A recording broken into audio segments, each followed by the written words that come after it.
নবম pay scale বাস্তবায়নে খসড়া প্রস্তাব চূড়ান্ত সিদ্ধান্ত নেওয়া হয়েছে আজকে সকালে।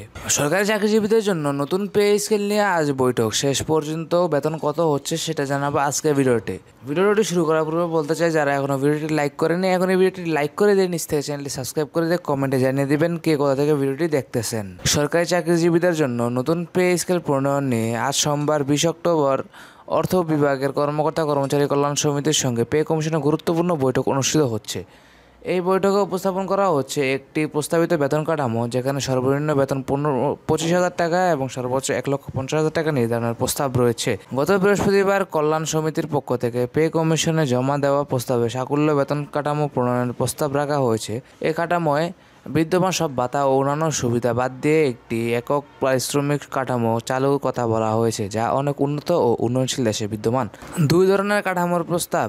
কল্যাণ সমিতি পে কমিশনের কাছে দুটি বিকল্প কাঠামোর প্রস্তাব দিয়েছে। বিদ্যমান বেতন কাঠামো বহাল রেখে নতুন সুযোগ সুবিধা সংযোজন, বিদ্যমান বেতন কাঠামো বাতিল করে বিকল্প হিসাবে সাকুল্য বেতন কাঠামো প্রণয়ন, গ্রেড সংখ্যা কমিয়ে 12 করার প্রস্তাব, বর্তমান অপ্রয়োজনীয় গ্রেডগুলো বাদ দিয়ে 12টি গ্রেড নির্ধারণের প্রস্তাব এসেছে। উদাহরণস্বরূপ, চতুর্থ শ্রেণীর জন্য 2টি, তৃতীয় শ্রেণীর জন্য 2টি, দ্বিতীয় শ্রেণীর জন্য 1টি এবং অন্যান্য শ্রেণীর গ্রেডগুলো একীভূত করার কথা বলা হয়েছে। বাড়ছে বিভিন্ন ভাতা। টিফিন ভাতা 200 টাকা থেকে বাড়িয়ে 3,000 টাকা করার দাবি, যাতায়াত ভাতা 300 টাকা থেকে 4,500 টাকা করার দাবি, শিক্ষা সহায়তা প্রাথমিক 2,000, মাধ্যমিক 4,000, উচ্চ মাধ্যমিক 6,000, স্নাতক 8,000 টাকা। চিকিৎসা ভাতা 40 বছর পর্যন্ত 5,000 টাকা, 40 থেকে 50 বছর পর্যন্ত 70,000 টাকা, 50 বছরের পর 10,000 টাকা। নববর্ষ ভাতা বর্তমান 20% থেকে বাড়িয়ে 80% করার প্রস্তাব। উৎসব ভাতা বিদ্যমান মূল বেতনের 100% হারে 2টি উৎসব ভাতা। সচিবালয় ভাতা ও রেশন সুবিধা। সচিবালয়ে কর্মরত কর্মকর্তা কর্মচারীদের জন্য সচিবালয় ভাতা এবং রেশন সুবিধা চালুর প্রস্তাব দেওয়া হয়েছে।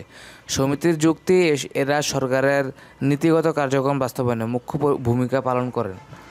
বাড়তি আয় ও সম্মানী বাতিলের সুপারিশ।